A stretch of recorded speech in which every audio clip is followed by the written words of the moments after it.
Hello hi दर्शक नमस्ते सम्पूर्ण जति पनि मेरो युट्युब फेसबुक अनि टिकटकमा रहनुभएका सम्पूर्ण दाजुभाइ तथा दिदीबहिनीहरूमा म सात समुद्र पारीबाट विशाल मानव लिम्बूको तर्फबाट सबैजनालाई फेरि पनि वान सेकेन्ड वेलकम दर्शक नमस्ते। आज म विशेष गरी यो प्रवासमा रहेर मनका केही कुराहरू मनमा लागेका केही कुराहरू एउटा भनौँ न एउटा आवेग स्वरूप भनौँ कि एउटा यो खालको एउटा भनौँ न एउटा देशप्रतिको चिन्ताले गर्दाखेरि एउटा मनभित्रबाट चाहिँ यो अति भयो, यो साह्रै नै धेरै नै अति भयो। अब हामीले यो सहनै नसक्ने खालको अति नै ज्वरो यहाँ घाँटी घाँटी आइपुग्यो र हामी चाहिँ अब चुप लाएर बस्ने, हामी विदेशमा बस्ने मान्छेहरू चाहिँ केही अब आफ्नो मनका आपुनी नराख्ने भन्ने सन्दर्भमा मैले केही कुरा राख्न लागिरहेछु। भिडियो अन्तिमसम्म हेरिदिनु होला। मैले बुझेका, मैले जानेका केही कुराहरू तपाईँहरूमाझ प्रस्तुत गर्न लागिरहेछु।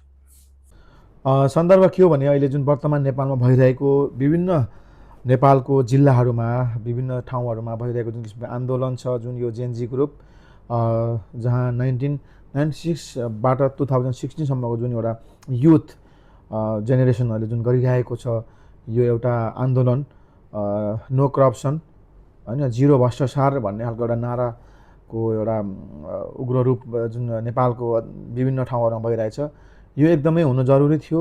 यो बनाउने खालको दिन आउँछ भन्ने कुरो चाहिँ अवश्य पनि नै यो अवस्थाले गर्दा 100% स्योर थियो र आयो, यो जायज छ। तर अब यो एउटा शान्तिपूर्ण तरिकाले एउटा अगाडि बढ्नु थियो होइन। विभिन्न किसिमको अहिले घटनाहरू पनि घटिरहेछ।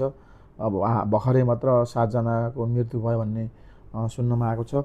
म चाहिँ के भन्न चाहन्छु भने सम्पूर्ण जति पनि हुनुहुन्छ होइन, यो आन्दोलनमा हुनुहुन्छ एउटा भाइ बहिनीहरू, उहाँहरूलाई चाहिँ के भन्न चाहन्छु भने अलिकति संयमित भएर आन्दोलन गर्नु जरुरी छ।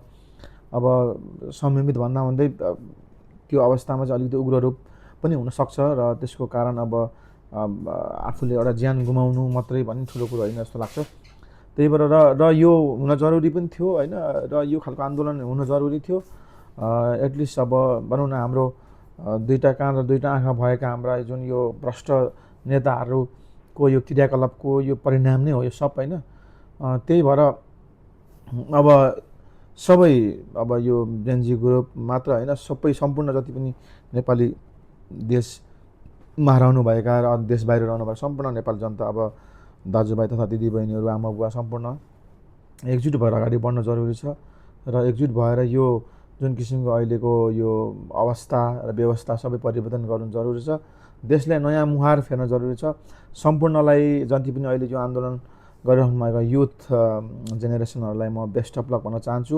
अगाडि बढ्नुहोस्, तपाईँको यात्रा रोकिनु भएन र देशमा आमूल परिवर्तन आउनु पर्यो भन्दै मेरो यही सुझाव सल्लाह र आफ्नो मनका केही अब आक्रोश रहित केही कुराहरू तपाईँहरूलाई पोखेँ भन्दै आजलाई बिताउन चाहन्छु। हस्त नमस्ते।